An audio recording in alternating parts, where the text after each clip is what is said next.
Congratulations, you've just found the #1 over 50 health and wellness podcast on the planet.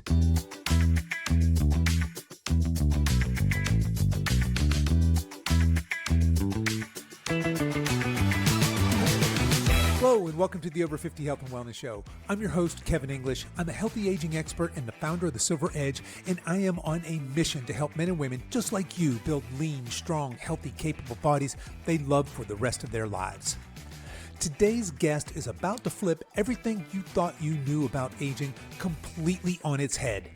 Joining me today is Dr. Jeffery Gladden, a world leader in human performance and longevity, founder of Gladden Longevity, and author of the game-changing book 100 is the New 30. Dr. Gladden isn't just talking about living longer, he's showing people how to feel 27 at 70 and beyond. We unpack how aging is not a downhill slide, but a solvable problem, one that can be tackled with science, strategy, and a good dose of rebellious optimism. We'll explore the difference between normal and optimal, why your current doctor might be missing the mark, and how unlocking your life energy is the real secret to staying strong, sharp, and purpose-driven at any age. So, if you've ever looked in the mirror and thought, I'm too young to feel this old, this one's for you. Let's dive in. Hello, my guest today is Dr. Jeffery Gladden. Dr. Gladden, welcome to the show. Hey, good to see you. Yeah, great to see you as well. I'm excited for our conversation here. I'd love to start here. I'd love to know how you got interested in aging and living young for a lifetime. What sent you down this trail?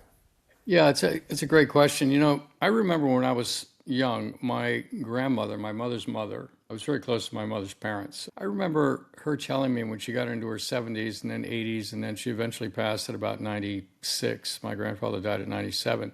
But I remember her telling me, Jeff, it's hell to get old. You don't ever want to get old. And I can't tell you how many times she told me that.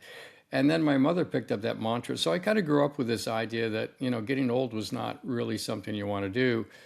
And I ignored it because I felt fine and everything was good. Then I was practicing cardiology, for 25 years and watching the massive difference between people that would, implement some lifestyle changes versus those that did not. Like over the decades, of watching these people, it was like, oh my gosh, this is massively important as to how you take care of yourself. But what really flipped the switch for me was I'd always been athletic. There were really two switches. I was always athletic. I played soccer, basketball, mountain bikes, stuff like that. Got into snowboarding at age 45, started mountain biking in my 50s. But in my 40s, like almost everybody, we end up leveraging our health for the sake of building our practices, our businesses, raising our families, in my case, getting my education, my training, of course, which was pretty brutal, lots of sleepless nights, etc. And so I went out to go for a run at about age 40 because I thought, I'm putting on some weight. I think I need to get back in shape. And I ran 2 blocks.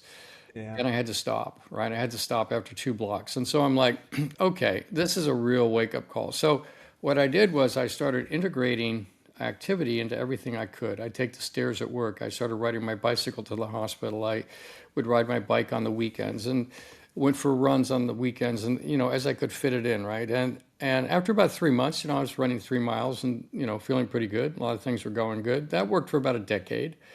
And then in my 50s, all of a sudden, things really changed, really fatigued, exhausted all the time. It didn't matter how much I slept, I was exhausted. I found myself when I would come under stress, and I was put myself under a lot of stress, building a heart group, co-founding heart hospitals, medical device companies, all these different things, that I could go over a cliff of depression. Like, not like, let's go for a run, I'll feel better, but I mean like, I want out of here kind of depression. And I was developing brain fog, which was concerning because my father ultimately passed with dementia. And so he was in the early stages of that. And that was very concerning. And I was also putting on weight, right? So putting on weight again, despite exercising, eating better, all those kinds of things, giving up alcohol.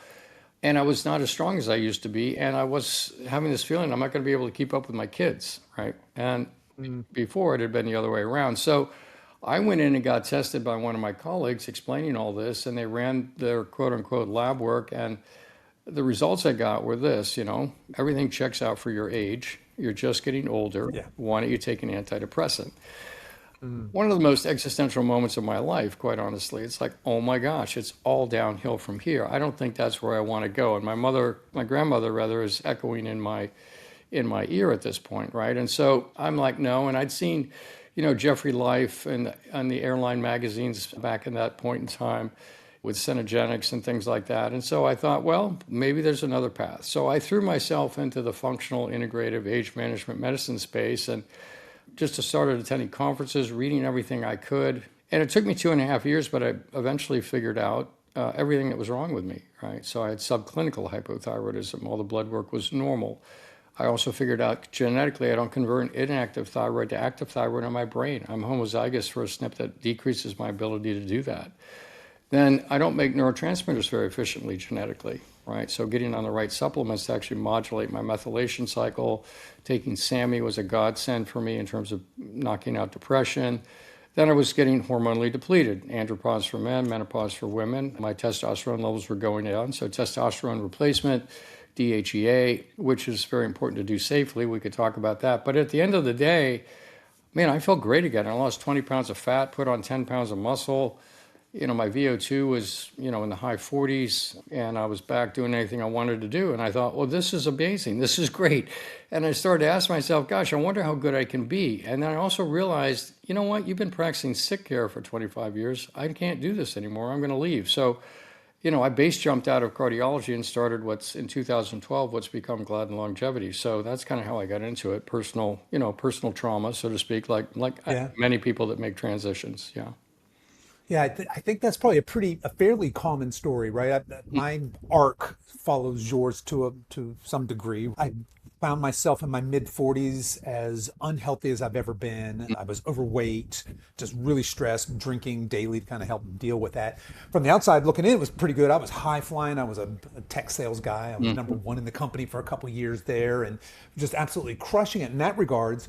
But it ended up with a 3-day stay in hospital, which for me was just that catalyst to, okay. Right. And as I looked around at my peers at the time, there was this prevailing attitude. Again, this is mid to late 40s of it's just this what happens. It's all downhill from here. And my general physician, after getting out of the hospital, his advice was you need to eat less and move more. He had some other, hey, we're going to put you on these meds if you can't get your cholesterol down, your blood pressure is high, et cetera, et cetera.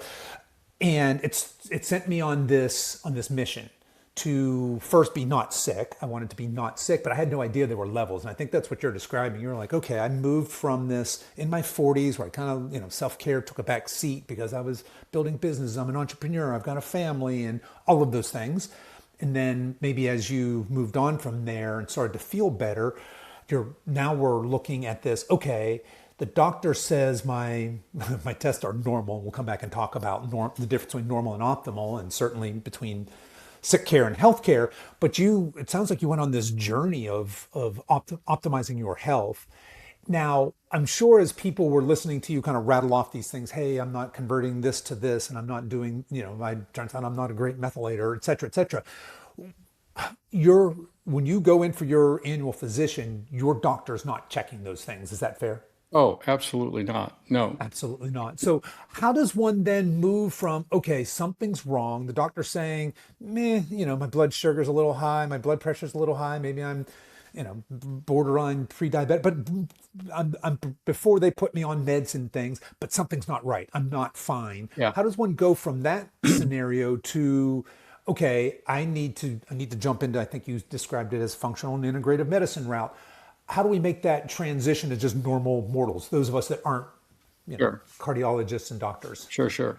Well, I think one of the most useful ways to conceptualize it is to understand that the sick care system that we have that's fueled by sick insurance is basically a symptom-driven scenario. And the pharma that feeds into it is focused not on curing anything or fixing anything, but on mitigating symptoms. So if you come in with chest pain, what can we do to mitigate the chest pain? Well, we'll put a stent in. We'll put you on nitroglycerin. We'll put you on another, drug to dilate the arteries, right? Your cholesterol is too high. That could lead to a heart attack. We'll lower your cholesterol, right? So nobody's in the symptom-driven world is really asking the question, why is this happening? It's just assumed that aging is inevitable, and that's the reason. So that's sick care. That's symptom-driven care. And below that is functional medicine or integrative medicine, where you're looking at the root cause, right? So, you have high blood pressure. Okay, well, what's the root cause of that? Okay, well, you're stressed and you're you're overweight and things like that. So now you're getting at the root cause. In longevity medicine, you're now looking at the root cause of the root cause. So now you're looking at, okay, well, what are your genetics? What are your predispositions here? Now you're also looking at the hallmarks of aging, which maybe people have heard about. These are the actual biological processes that interplay with each other and basically reinforce each other and actually drive what I call the current in the river taking us towards the falls, because aging is an exponential process. It's not a linear process. Chronological aging is linear, but actual physiological aging is exponential. And the reason it's exponential is because when you get down to the root cause of the root cause, there's interplay amongst those mechanisms, like telomeres are getting shortened, mitochondria don't work as well, senescent cells are accumulating, your stem cells don't work as well, your immune system doesn't work as well, proteins don't fold as well, they're not made properly. All these different things at the hallmark level that reinforce each other, right? So when your telomeres get short, well, your mitochondria stop making ATP. When your mitochondria starts making ATP, you can't repair your DNA, right? So it's this hurricane or tornado that spins up. That's why people age so much more between 70 and 80 or 60 and 70 or 80 and 90 than they do between 20 and 30 and 30 and 40, right? So when you understand the game that you're playing, that you're in an exponential game, then you start to understand that I need an exponential strategy. And in order to have an exponential strategy to live young for a lifetime, right, which is our goal, and I'll explain that in a little bit more, you have to move past symptom-driven care into functional care to get at the root cause of the symptom, but then you have to go into longevity space to actually get to the root cause of why all this is happening in the first place, right? So that's a way for the audience to conceptualize it. So if you're listening to this, what you want to seek out is information / a practitioner who is actually trained in all three. Because somebody that can cover all the bases, we're not anti-medication. Sometimes a medication is wonderful, and actually certain medications now are being shown to have massive longevity benefits, which is also great. So people that say, I'll never take a medication, it's like, well, that's a little bit closed-minded. And so you really want somebody that's facile in all these different levels who can actually figure out what's going on. And that's really where we make progress for people is in this deconstruction process of what's really going on. Who are you? How are you built? Where are you in the process of aging? From there, we can build really reliable solutions for people.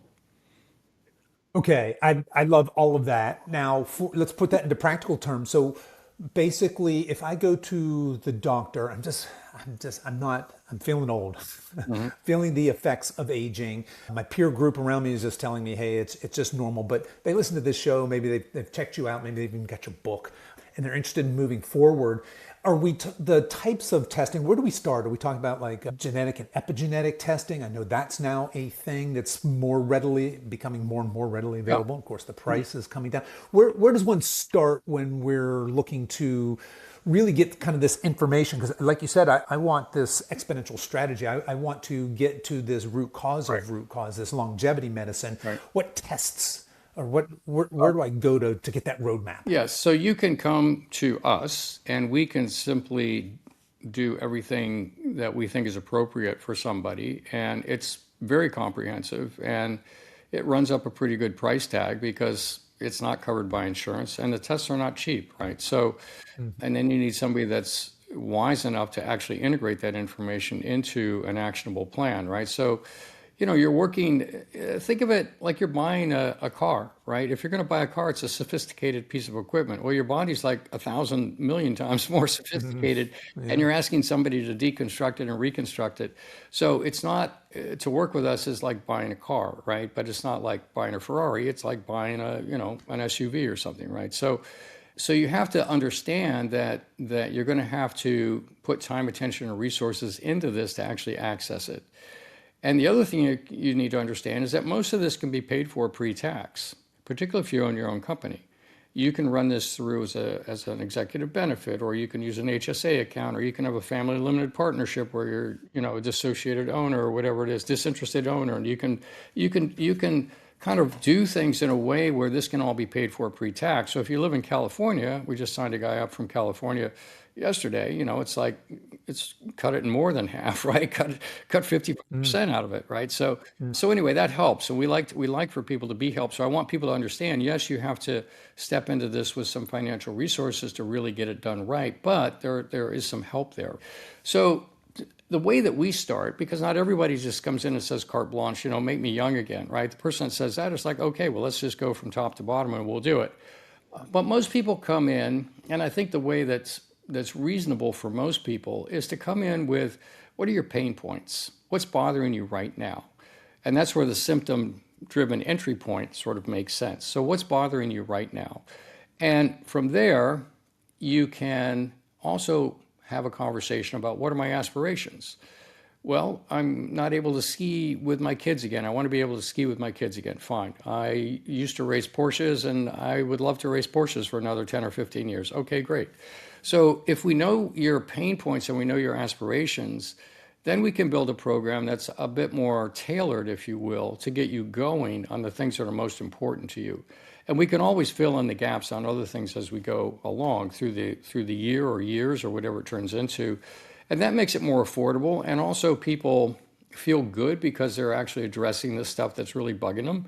And they're seeing progress. It's like, we've got people that are racing Porsches that are, placing in national races again. They never thought they'd race. And people skiing where their kids can't keep up again. And, all the different things. And I have to tell you, it's beyond diet and exercise. It really is. Like, you can't get there without diet and exercise, but everybody that ate well and exercised and got a Fitbit and learned how to sleep and has good relationships and learned to meditate, they all get old and die, quite honestly, right? Right. Yeah, I'm in that camp, right? That you just described me, right? Exactly. I'm a fitness nerd, That's nutrition nerd. I love this stuff. Right. I've got all that tweet. There's another level. There's another level. And that's kind of what you're talking There's about. another, and that's what I'm fascinated by is there's That's right. these levels. And as you get to the next level, you find out there's another level. That's right. There are levels very, on that. That's very correct. interesting. Yeah, very interesting. So, yeah. Well, Jeff, let me ask you this. I'm really curious about this whole intersection of where medicine is going, and I'd love to talk to you about politics and policy in this as well. But what about, because what you're kind of describing, or what you are describing to me, is personalized medicine. Is the future of medicine personalized medicine? Does it get to a place where this is what medicine is as opposed to conventional sick care? Which, look, I mean, if I walk out of here and get run over by a car, I want the ambulance to come and take me to conventional sick care. That's what I want. 100%. Yeah. But look, I'm 61. I want to look like you. How old are you, Jeff? I was born in 1954. So February. All right. So you're 10 years older than me. I want to look like you when I get there. So that's my goal, right? Mm-hmm. And I want a roadmap to help me get there. And it just seems like it's going to be at the point where I am now. It's that personalized medical care. So talk to us a little bit. How do you see this evolving? Because you've already talked about, hey, you're going to have some financial resources. Well, I would submit that your health is the most important thing you could ever invest in. Exactly. But how do we, as a culture, as a nation, how do we get to this utopia of personalized medicine for all? Yeah, I think. Or do we? Yeah, well, I think that's a really interesting thing. I was just in Washington, actually, talking with people in the House of Representatives about funding for longevity medicine, because it's really the cheapest way to solve all the healthcare crisis, right? If you actually understand the root cause of the root cause and you can actually deal with it at that level, you save billions, if not trillions of dollars on the trying to mop up all the mess, right? So when you think about this, I think there's a couple things. One, we live in a very toxic environment, and it's fueled by financial gain, right? So you've got Sure. right, you've got corporate food, you've got corporate pharmacy, you've got corporate medicine, Yep. and so it's so profit driven that it creates amazing inertia for even, and I know people in these fields, they're lovely people, they're really nice, great people, but they're even caught up in this system where there's so much momentum on this financial inertia piece that it's very difficult to ever change that. And they will give lip service to you all day and all night and never change, right? So I think it's kind of like being Don Quixote to think you're going to go in there and change the system. I would rather build a parallel system. I would rather actually show people what's possible and then allow people to actually migrate into that. And I think at some point, that will have a bigger impact. The other thing is, I think RFK is doing some interesting things. I think basically addressing the toxins in the environment. So we're poisoning ourselves, right? The foods we eat, he's pointed out many of the things, all the chemicals in the air, all the microplastics, all the forever chemicals, all these things that are making us sick. Higher rates of cancer, kids with obesity, early onset diabetes. I mean, it's a lot of endocrine disruption, right? Infertility rates are going through the roof. There's so much sort of toxicity in the system that I think you have to get that out. And if you don't have any funds to spend, one thing you can do is just look at the toxins in your pantry and your refrigerator and think, oh, okay, I need to make some changes here, right? So Yeah. I think there it's going to be easier to actually get some legislative things done where you can actually say, okay, we realize that this is bad. We're gonna, maybe we'll outlaw Roundup, with Right. glyphosate, right? Yeah. Something like that. So, Yeah. but I think that there's going to be policy changes there. There's just so much lobbying. We don't live in a democracy, and I know Elon's talked about the bureaucracy, right, as being the fourth branch of government, but in actual fact, I think we live in a bribocracy, right? So if you look at Dartmouth did a really interesting study looking at bills that were put in front of Congress. And the ones that nobody agreed was a good idea, in a perfect world, nobody agrees it's a good idea, no, it doesn't get passed. Everybody agrees it's a good idea, it gets passed. What turns out, though, is that the ones that have money behind them have a much higher incidence of getting passed, whether they're a good idea or not a good idea, than the ones that don't. And so it's really a bribocracy, right? And people are trying to get reelected and blah, blah, blah. So I think we're in a system that handicaps us, even for the people that are trying to do the right thing inside the system.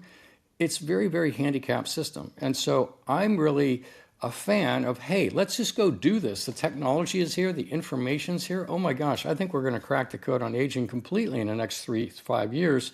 And we're just going down the road, and I think, people will catch up or catch on, one or the other. So Catch up or catch on. I absolutely love it. Man, I'm 100% with you there.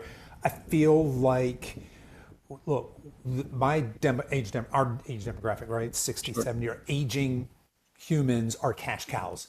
And I'm not a conspiracy theorist in that sense. I don't, like you said, I believe that the executives in these large, PepsiCo and GlaxoSmith, Wellcome, whatever it is now, and Pfizer, all that, they're probably, like you said, they're probably wonderful people. But this financial reality has, like you said, has so much inertia behind it. That's right. It's the politics is just the culture that's grown up around that. How do we change that? How do we, like you said, hey, insurance isn't going to cover this. Insurance has no interest in me being a strong, healthy, fit, optimized human being, and nor do the systems. Again, not the people, but the systems. I'm cautiously optimistic with the new, with RFK and some of that happening there. I feel like we need to start cleaning up, obviously, the environment and our food supply. Absolutely.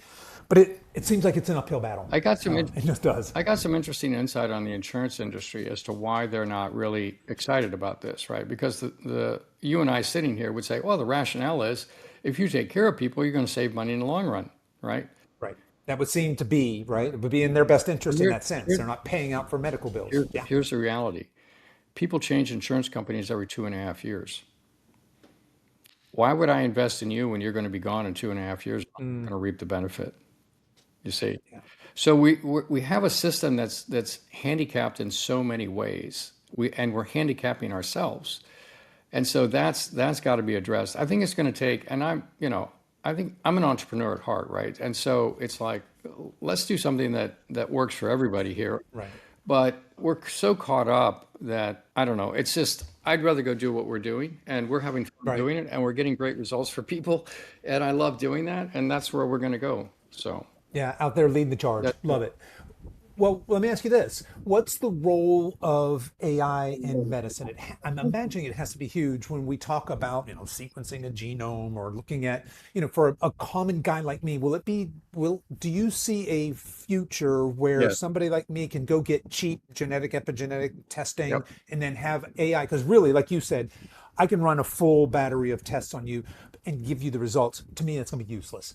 I need somebody who can synthesize that information, understand it, understand the interconnectedness of all of this dense information, and then build a roadmap from that. For me personally, and that personalized. Yeah. Do you see a day where I'm not paying $100,000 for that service, but rather I'm paying $10,000 for some kind of subscription annually or something. I'm just Right. throwing out numbers. Then AI is either wholly or partially assisting in the delivery of that kind of a service. Yeah. I'll just push back on 100K. When I'm talking about people investing like a car, I'm not talking about 100K, just so people know. Okay, all right, sorry. Yeah, I was just throwing around the 10K and 100K were round Yeah, numbers. Sorry. No, I didn't mean to yeah, infer that, maybe right? 30, So 40. folks, Now, if you yes. have cancer, yeah, it could be 100K, it could be 150K, whatever. But Yeah. and we work with people like that too. But it's not that expensive. So I think the role of AI is almost difficult to comprehend in the sense that it is so powerful. We're seeing it as such a massive aid to us right now. And I think I'm working right now on a project to democratize what we do. Being on podcasts is a way to democratize, right? And we have our own podcast, Information. Sure. Gladden Longevity, to democratize the book, etc. But we're working on a project right now to democratize something for everybody that's listening to this. And it's not going to be the same as if you come in the clinic, right? I mean, you have to come into the clinic to sit on the bike to measure this, or you've got to come into the clinic to get the injection of that, or do the plasmapheresis or whatever. You're not going to get that at home, right? So, but that being said, I think there's a tremendous amount that can be done in a person's home. And so we're building a system right now to actually be able to do that and to coach people. You know, you can do health coaching, but you can't practice medicine unless somebody is a patient or a client, right? And so if for the people that work with us directly, we'll be able to literally practice medicine off this platform. But for the general person, we'll be able to give them much more sophisticated information and the integration of that information than they've ever had before. And it's really getting super exciting. So I'm super excited about this project. We hope it's going to go live probably in September of this year. And if people are interested, they can loop back to gladdenlongevity.com. We'll have information about it at that point.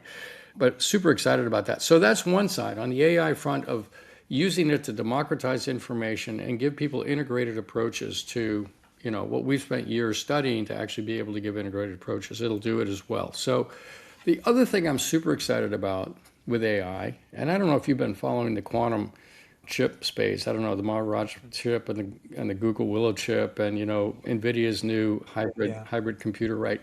And I don't know if you've looked at some of the findings. I mean, what's fascinating to me is that in the midst of what appears to be absolute noise to a normal, you know, data centers, computers, the quantum chips are actually picking out signals, whether it's something coming back from Voyager 1 or whether it's something at the accretion disk of a black hole or whether it's actually in your biological data.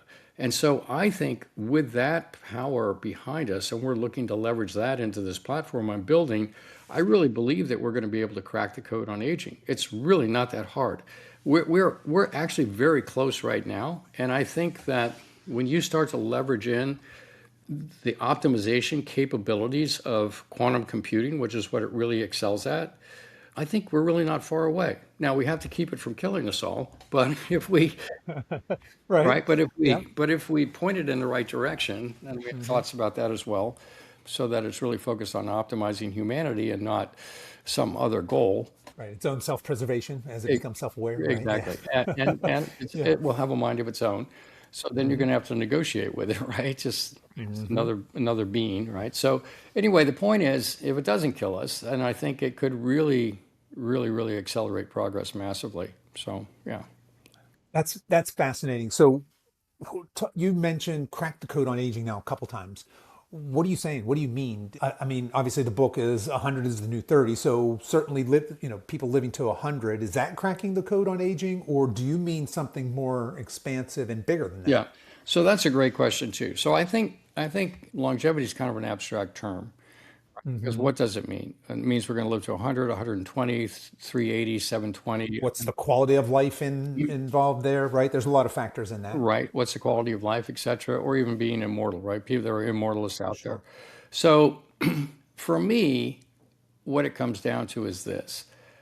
When I'm 100 years old, I want to have a 30-year-old body and I want to have a 300/3,000-year-old mind, right? Okay. Yeah. I see longevity as really an opportunity to elevate the experience of being human. In other words, to have years of wisdom and experience and yet still have that youthful body, the ability to do anything you want. And on top of that, not just accumulate wisdom the way we have, kind of in almost a linear fashion of this relationship failed, that job didn't work out, or this did work out and that's great, and I learned from this and learned from that. But I think really expanding into what we have described as a life energy circle that really gets you where you want to go. And what fuels that life energy circle is there's, and I write about this extensively in the book, and I've given lectures on it as well. There's many, many points around that circle, but one of the key ones has to do with mindset. And so your mindset can be described as, are you married to your answers or are you married to your questions? Right? So we feel like it's our task in life to go through life and find our answers. And yet, in actual fact, every answer has a shelf life. And this has never been more true than today. And what really has eternal value are asking the right questions. For example, if I didn't ask the right question about how do I not accept this diagnosis that I'm just getting older? How do I ask the question of, no, I want to be youthful again, right at that point? I would never have gotten there. And because in life, you only get the answers to the questions that you're asking. So if it's how do I retire and move into a condo and then get into a retirement center, well, those are the answers that you'll get. In my case, it's I wake up 27 every day, and I never reference my chronological age. It's a useless metric for me, completely useless. I only reference 27, and I'm 27 this decade, 28 the next, 29 the next, and then I'll be 30 at 100. So I'm 27 right now. And the power of that is so incredible to wake up 27, because if I don't feel 27, I don't say, oh, but you're so much better than most people your age. I never say that ever, ever, because when we say that, we're acquiescing to the aging process.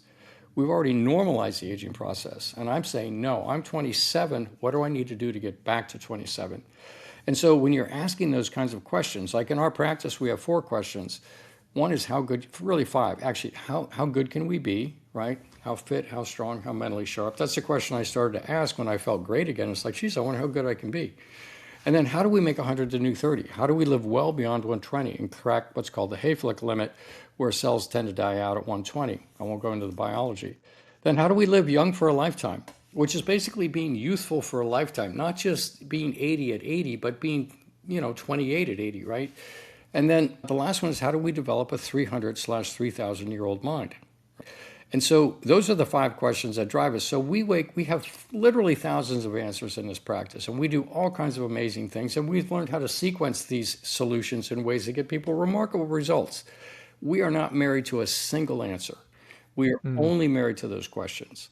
And so if you're listening to this, I would ask you to pick an age, that physiological age that you want to be for the rest of your life, and claim that. Claim it right now. And reference that for the rest of your time. No, I'm 18, I'm 23, I'm 42, I'm 30, whatever it is, reference that. And then always reference that, right? That's really key. And then I think the other thing is, think about, how you want to expand your life energy. How do you want to grow and expand? If you're going to have this youthful body, well, is it just to play more golf and do more fishing and hang out with the grandkids? Or is there a bigger purpose here? And so that's really gets me excited to think about stuff like that. Yeah, that's fascinating. I love that concept of just, I think, what do you call it? You call it a mosaic of aging, and Yeah. all these different ways that we can measure age, and having this idea that I remember as I turned 60 last year, I remember thinking to myself, because there's all the 60 is the new 40, 60 is the new 30. And I'm thinking to myself, no, 60 is the new 60, because this is the norm of 60 where I am now, right? That's what I want to be an example for other 60-year-old humans, that this is normal, not abnormal, because when people find out my age, they're like, oh my God, you're 61. That's but to your point, that is in fact my biological chronological age, but there's this mosaic of aging. And That's right. really, I think you would agree, and I know you would because I read it in your book, that in that, of all those different ways of measuring age, that weakest link is really is the limiting factor Yeah. to me being 100 or 200. I love the idea of having a 3,000-year-old mind and a 30-year-old body. Absolutely going to embody that. You mentioned there that you have this concept of life energy, and inside that you have this longevity, this health, this performance. Do you want to just take just a minute, because basically your book is dedicated to really deep diving into all of that. And folks, if you are looking for a deep dive into the subject we're talking about here, there's no better textbook for you to go to than this book, 100 is the New 30. But do you want to just briefly describe that life energy, and then the three, I think what you do it as life energy is around the outside, and then inside you've almost got a Venn diagram of health and performance and longevity pieces. Yeah, absolutely. So this was really born out of me starting to understand that longevity is really, or aging is really an exponential process. And so from that, I'm like, okay, let's develop an exponential strategy for that. And the way that I conceptualize that is that it's really, there are circles of interest, if you will. And so there are basically 4 circles that I write about in the book, and I talk about a 5th circle now as well. But the first circle is life energy, and we'll just leave it at that. It's the psycho-spiritual space. The second circle is really longevity, which has to do with all those drivers, the root cause of the root cause, the hallmarks of aging. Then the next circle is really health, right? All the organ systems, everything you're used to thinking about. And then the 4th circle is performance. So when I'm 100, I want to be fast, agile, strong, quick, balanced, with great cardiovascular capacity, reserve, flexibility, and recovery. And if I'm going to be that at 100, then I need to be that today. When you're 18, you lift some weights and go for a run, and you're pretty good. But as you go through life, that no longer works. The way you work out in your 30s is different than your 20s. Your 40s is different than your 30s. Your 50s is different than your 40s. I'm sure you know this well. And your 60s is different than your 50s. You have to be working on different things. And one of the things that we've discovered is that it really has nothing to do with the muscles. I mean, it does in a way. They come along for the ride. But what it really comes down to is optimizing your nervous system. The nerves are moving everything. So maintaining balance, agility, quickness, that's all about your nervous system. So we work hard to train the nervous system, right? And then strength comes along with that. And the 5th circle that we have is basically the environments, optimizing the environments we live in, or architecting them, if you will, to support the mission. So we all live in 4 primarily: home, work, business travel, and vacation. And so that becomes an exponential strategy when you basically test across all of those circles. And then you basically make recommendations across all those circles, and then you do feedback loops in terms of, follow-up testing, wearables, and things like that. This now is really, at our, the way we think about it, is an exponential strategy for an exponential problem. So that's kind of how we got to the circles and how they're so important. Now, in the life energy circle, we think that's really the circle that binds them all.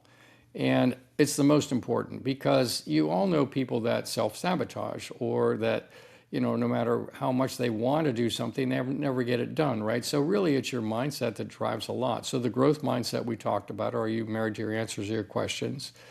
Then the next level there is, or the next point on that, is optimizing mental health.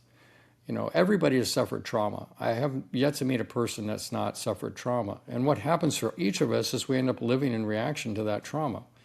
And it puts us on tilt in particular ways, right? And we conceive of the world in particular ways because of that trauma that we're living in reaction to.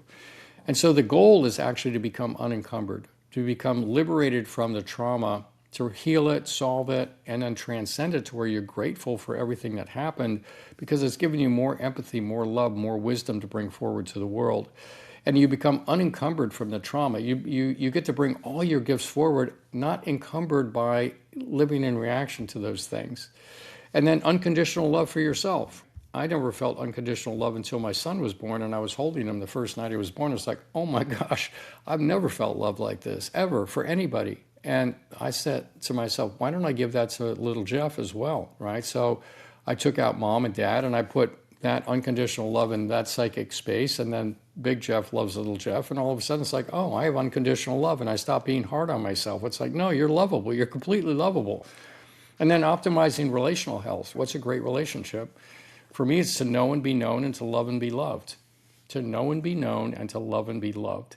And that takes courage to have those kinds of relationships and courageous conversations. I write about this pretty extensively. And then feeling joy. This is my North Star. I think really the meaning of life for me, the purpose in life, is from a loving place to create joy. And so joy becomes a North Star. And then optimizing spiritual health. Everybody that's ever been connected to something greater than themselves lives longer, recovers better, has less stress, etc. And then feeling worthy, kind of the flip side of mental health issues, right? A lot of people don't feel worthy of even longevity or of looking good or feeling good or whatever, and going in and understanding the root cause of that and healing that and transcending that, right? Not feeling guilty.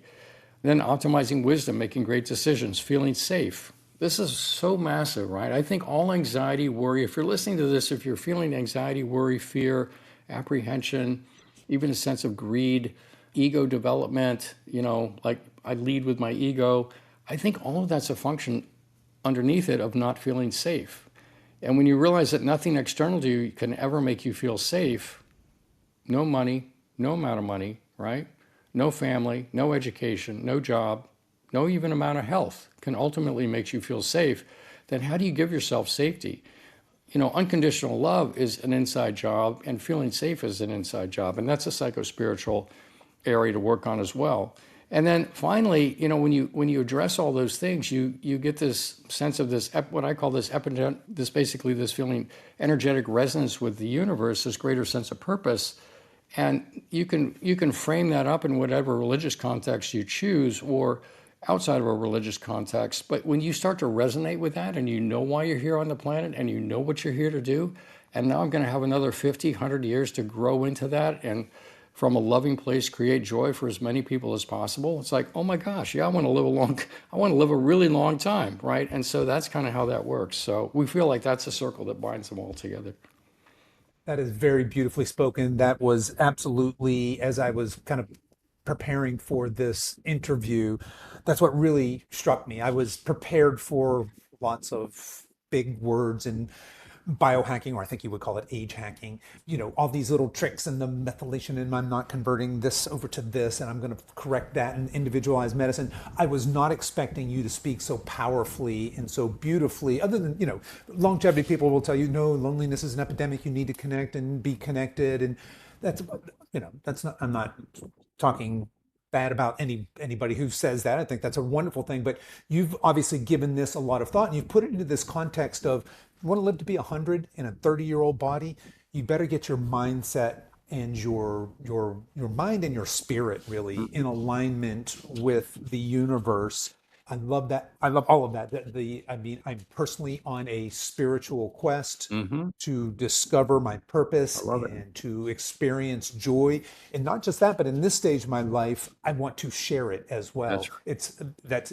That's why I'm here. I've been given a gift by God, and it is my duty to share that as beautifully and as joyfully as I can. And I didn't expect that kind of language when I first, read your bio. I was like, oh yeah, I'll talk to this guy. He's a biohacker and wants the 100's the new 30. Heck yeah. I was a little taken aback, frankly, by that kind of language. And I think that's starting to creep into our collective culture a little bit. We have the Callie Means out there, who's some of these people out there that are talking about connection to spirit, connecting to planet, connecting to each other, and more so than just, hey, but, do unto others as you would have them do unto you. It's this bigger self-exploration and finding your joy, finding your spirit, finding your gifts and sharing them, and understanding that you are worthy, and that comes from within, not external. Anyway. Yeah, no, didn't that's mean to right. go completely down that rabbit hole, but I absolutely love it. Yeah, no, I'm glad it resonates so strongly with you.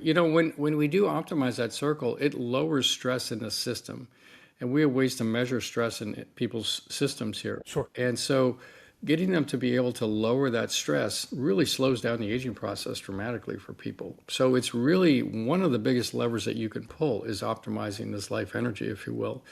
The other thing that's interesting is that as AI comes in and starts replacing more and more jobs, I think there could be a crisis of meaning for humanity. Why are we here? What are we here to do? Right?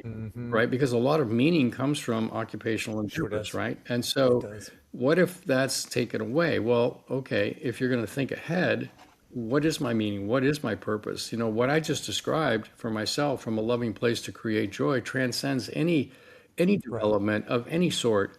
And it gives me a sense of peace that I will find a way to adapt into whatever world we come into, right? And so I would just encourage the audience, if you're thinking about this, that understand that you want to really focus on this area, not only for the benefit of your relationships, your own health, your happiness and joy, but really your future too, and how you're going to continue to both find and make meaning and create meaning for your families and your communities. Yeah.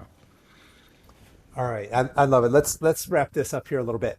So, is it fair? Because it, in my audience, and like I said before we started recording, we had some technical difficulties out there, listener, before we started this show, and I'm saying, no, I promise that this isn't my first podcast. I've done 300 and I don't know 30 something episodes here, but we talk all the time about the basic care and feeding of the human being, and as adults, right? So that's eat real food, to eat food that honors your body and your goals, to get moving and to move intentionally to build strength and to build cardiovascular strength. We talk a lot about sleep and stress and mindfulness and having that falling in love with the process as opposed to doing viewing eating healthy and exercising as odious tasks because you want X outcome, right?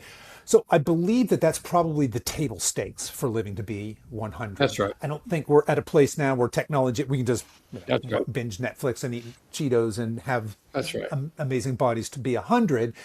But there's levels, and then there's levels, and then there's levels, and it sounds like we don't know where these levels end, perhaps, Yeah. especially with technology on the horizon. I don't think we do know where levels end. And I think that we will, on let's call it the biochemical side, and medicine's really moving beyond biochemistry. It's very Newtonian thinking, right? To think of medicine in terms of biochemistry. Biology is really a quantum system, right? So there are quantum fields inside the cells. There's communication Yeah. between cells. There's intelligence in single cells. There's really so much going on that is not accounted for by kind of the biochemical Newtonian way of thinking about medicine, right? So anyway, I think that's very, very cool to think about. But when you understand that the medicine's coming along, and then you understand that we have the chance, I think, the first chance in history to really expand consciousness, right? And get in touch with consciousness and expand into this very deep, profound, area, whether it's through deep meditation. The use of some of the psychedelics can be very, very helpful. There's a lot of studies now being done in Hopkins and other universities about the amazing impact in terms of clearing, refractory depression and giving people a sense of comfort and meaning, even when they have terminal cancer and things like that.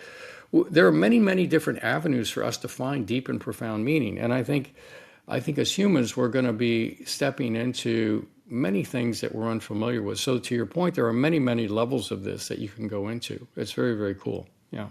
It is very, very cool. All right, Jeff, why don't you tell people that are excited about this conversation, want to learn more about you, perhaps more about your services, your practices, where can people go to get in touch with you, your socials, website? Where do you want to send folks? Sure. So, we're on all the social media at Gladden Longevity. And then the website, gladdenlongevity.com. If you're interested to have a conversation with us about, something that would be of interest to you to work with us, we're happy to have a free consultative conversation with you to chat through. One of my staff will do that. And then the book is out there, 100 is the New 30, basically how playing the symphony of longevity will enable us to live young for a lifetime. And I go into great detail. It's also on Audible. I read the entire book myself, and some people prefer Audible, so that's out there as well. Then we also have a podcast, the Gladden Longevity Podcast. We've done about 200 episodes, maybe a little over that now. And that started out as Living Beyond 120 and then morphed into Gladden Longevity Podcast. So we interview a ton of people. We did a doctor's talks on longevity also, where I interviewed 30 different really high-flying people in the field and had really wonderful 30-minute conversations with them. So lots of information out there if you want to tap into what we've been up to. And yeah, great. And folks, I will put all of that into the show notes. You guys can find that either in the app that you're listening to this on or on our website. So you guys make sure that you check that out. Give Dr. Gladden a follow. Go check out his resources. Lots of wonderful stuff there. Jeff, I want to thank you so much for coming on the show today. and sharing not just your wisdom and your knowledge, but obviously your passion for this subject. This has been a fabulous conversation, one that I'm going to be thinking about long after I click the disconnect button here. No, beautiful. I love that so much. Yeah, that's the idea. We're all here pulling each other forward, right? And you do beautiful work, and it's about all of us just kind of going shoulder to shoulder to make it happen. So I'm happy to be here. I really love the work that you're doing, Kevin. Thank you. Amen, brother. Okay, that's our show for today, folks. If you are interested in checking out one of our professionally designed, age-appropriate functional strength training programs, I'll throw a link to those in the show notes for this episode. You guys can find that on whatever app you're listening to this on, or head over to silveredgefitness.com/342. As we wrap up our time together today, you can show your support for this show in two important ways. The first is to tell a friend about this podcast and encourage them to give it a listen. The second is for you YouTube folks to please click the like and subscribe buttons, and for you podcast folks to give this podcast a 5-star review on whatever platform you listen to podcasts on, and be sure to subscribe and follow so you don't miss any future episodes. I really appreciate you spending your time with me today, and until next time, stay strong.